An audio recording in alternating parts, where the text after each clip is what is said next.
Hi, good afternoon.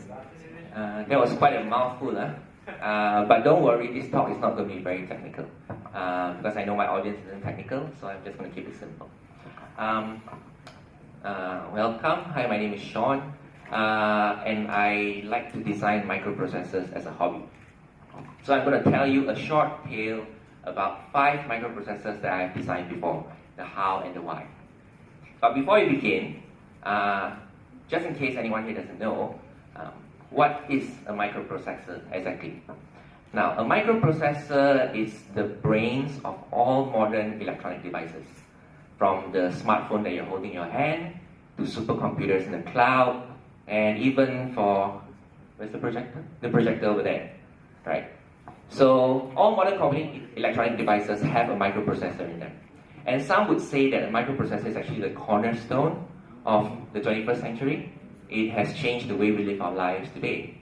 For example, it allows us to instantly communicate with anyone else, anywhere in the planet. It also entertains us, and sometimes it also makes us cry in frustration when it doesn't work. So that's what a microprocessor is. But why did I get involved in designing microprocessors? Before I started designing microprocessors, I had already spent more than 10 years programming software. I started programming software when I was like this tall. So I spent a lot of time designing software, building software. I've done all kinds of software, from simple viruses to web applications, security systems, whatever. And as a software programmer, I did gain some insight into how microprocessors work. However, a software programmer is often shielded from all the details, all the nitty-gritty of how the machine works in order to make their life simpler.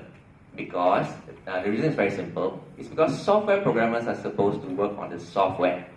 So everything is abstracted away so that they do not need to spend time being bogged down by all the little details of getting the machine to work correctly. But I was interested to know all the little details. So naturally, I did what anyone else in my position would have done, that is, to design a microprocessor from scratch. So this led me to design my first microprocessor, which I called the K68. It was a 32-bit CISC processor. Now this processor wasn't supposed to work, but it did. Right? That surprised me. Why did I say it wasn't supposed to work? Very simple. I wasn't taught microprocessor architecture or computer architecture in school. So everything that I knew about microprocessors was purely reverse engineered from technical manuals that were publicly available on the internet. So as you can tell, I didn't know how to do it, but I just told myself, let's just do it anyway. So it was built very haphazardly, right? Piecemeal, bit by bit, using whatever parts I could get. So it wasn't elegant, to put it nicely. It was big, it was ugly, and it was a monstrosity. Alright? So, but it worked. Okay? It worked. So I very proudly wrote up a technical paper on it and published it, and it was accepted at a chip design conference. But like I told you, this is a monstrosity. It's a Frankenstein of microprocessors, okay? So what I told myself was, I had to figure out how to actually design a microprocessor. And again, keep in mind that I wasn't taught how to do this. So I had to figure it out on my own. So this led me to design my second microprocessor, which was an 8-bit RISC processor. Now, as you might have noticed, my first processor was a 32-bit CISC, and my second processor was an 8-bit RISC. It's a lot simpler than the 32-bit one. Now, the reason for this is because I wasn't concerned with the capabilities of the processor, but I was rather interested in trying to figure out the process, the step-by-step method that one needs to take in order to be able to design a processor from the ground up based solely on the information and specifications that are publicly available. So no secret confidential documents for me, right? So, and I went about doing it, and I was very happy and to say that I successfully managed to build and design a simple microprocessor and test it as well, all in under 2 weeks. And all of this I accomplished before I even graduated. So this processor also turned out to be pretty useful, even though it was fairly simple. But because of its simplicity, it was actually picked to be used as an example microprocessor in a microprocessor course being taught at the North Carolina State University. So I was quite impressed, Now I'm a Malaysian guy, nobody knows me, and I designed this processor, and it was used, right? It was used. Even though it was in a purely academic setting, it was still used. So that got me to thinking, all right, now I know how microprocessors work, and I know how to design them quickly, right? So what am I going to do? So obviously, the next thing to do will be to put all this knowledge and know-how into designing a useful microprocessor. And that led me to my third microprocessor, which I call the AEMB. This is a 32-bit RISC, and it is the most successful processor that I've had to date. It's my so-called pride and joy, right? So it runs various operating systems, including Linux. It's also used in various commercial products, including the world's foremost software-defined radio kit. So this processor was my most successful one so far, right? It's used all over the world. Nobody in Malaysia uses it, okay? But in Europe and US, yeah, China, everywhere else, yeah, they are using it, all right? So I spent many years continuing to work on this processor, obviously, since people were using it, right? So you had to actually support it. So I worked on optimizing it to squeeze out every last ounce of performance that I could. And this eventually led it to being independently benchmarked by researchers from the Technical University of Delft, which is a very famous engineering university. And they benchmarked it to be the world's smallest as well as fastest. All right, so it's quite an accomplishment. Okay, thank you. However, optimizing processors is a lot of hard work, and the process of doing it actually taught me a lot about how to design highly efficient digital systems. But after doing it for a few years, naturally, I got bored now. All right. So what was a bored processor designer like me supposed to do?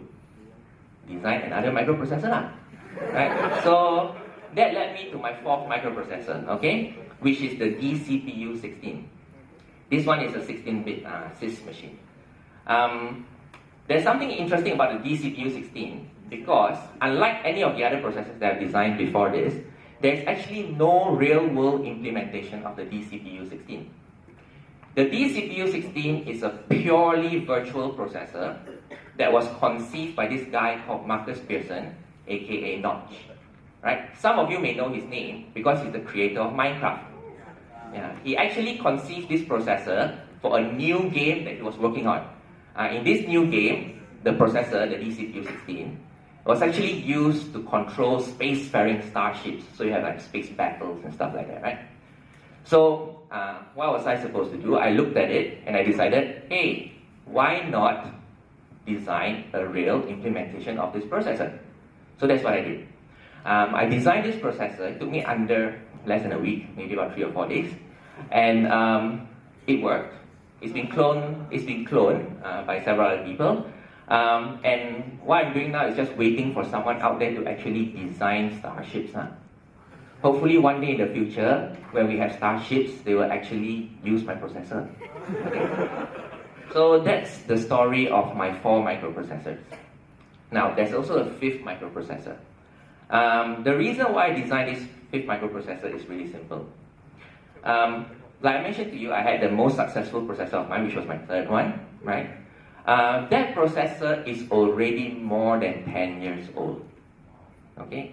So I'm pretty sure most of you know that the shelf life of a processor isn't very long. Every 18 months, you get a new processor from all the major companies, right?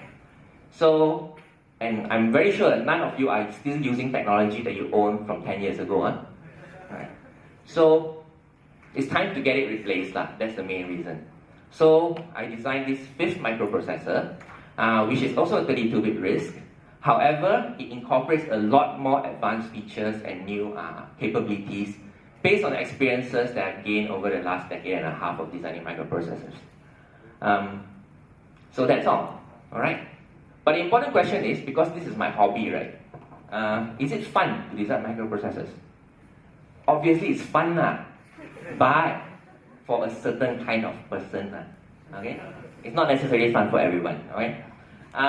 If you're somebody who actually loves computers, and you really want to know what makes it tick, there is no better way to understand the machine other than to actually build one from scratch. Alright? So, to people like that, it's definitely going to be a very exciting and fun journey to build even if you just build a very simple microprocessor. And luckily, today, there are already a lot of resources and tools available online. They are free, alright? That will help you to actually design microprocessors. Unlike when I first started 15 years ago, there was hardly any information available. Today, if you go online and Google for it, you can even find a lot of examples of microprocessors that other people have designed, including some virtual ones that only exist in virtual worlds. Now, the next question would be, can an individual, is it possible for a single person to design his own microprocessor? I'm pretty sure all of you think that microprocessors, you need like a team of engineers hired by massive companies to do it, right?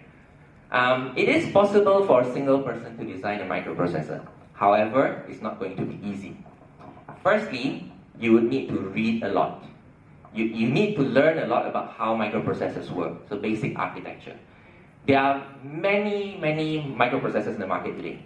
However, there are only a few fundamental architectures that form the basis of all these microprocessors today, right? So such as the classic CISC or the classic RISC.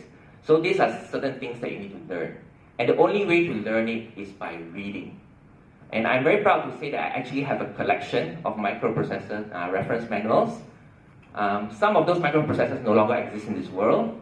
And some of those manuals are actually older than I am. They're already falling apart, right? So that's the first thing that you need to know. You need to learn about microprocessor architecture. Then the second thing that you need to do is actually learn something called the hardware description language, or HDL. Now, this HDL, there are many kinds in this world, but the more popular ones are VHDL and Verilog. Now, the purpose of learning this hardware description language is to be able to, so that you can actually use it to design complex circuits. Now, some of you may think that circuit design actually involves drawing schematics. Alright, that's very true if your circuit is simple. Now, microprocessors have hundreds of thousands, if not millions, of transistors in them. It's not practical to draw a schematic with a million transistors in it. Alright, so you need something like a HDL, a hardware description language, to actually help you to describe all this complicated circuitry. Now, once you know how microprocessors work and you are familiar with the HDL, then it's just a matter of actually doing the work, putting in the effort to actually design the microprocessor. Once that is done, then you need to simulate the microprocessor or test it out, right? So you do simulation on it, and there are lots of tools for this in the market. And unfortunately, it can take hours or even days to actually simulate a microprocessor, depending on how complex a microprocessor is. Now, the purpose of simulating it is just to make sure that you iron out all the bugs so that when you actually implement it in hardware, it works. So once the simulation passes, then the final step is to actually implement it in the real world. And for this purpose, there's a device that we call the Field Programmable Gate Array, or an FPGA. Now, this device is used even by major corporations to actually prototype their complex digital circuits, such as microprocessors, before these companies actually send them to be fabricated into real chips. Right? So FPGAs aren't very expensive. The low-end ones come in at under $100 US. So it's something that's fairly affordable even for the hobbyists. Okay?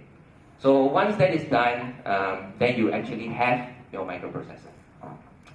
So that's all I have to say. That's the story of my 5 microprocessors. and how to do that and why I did that. Thank you very much.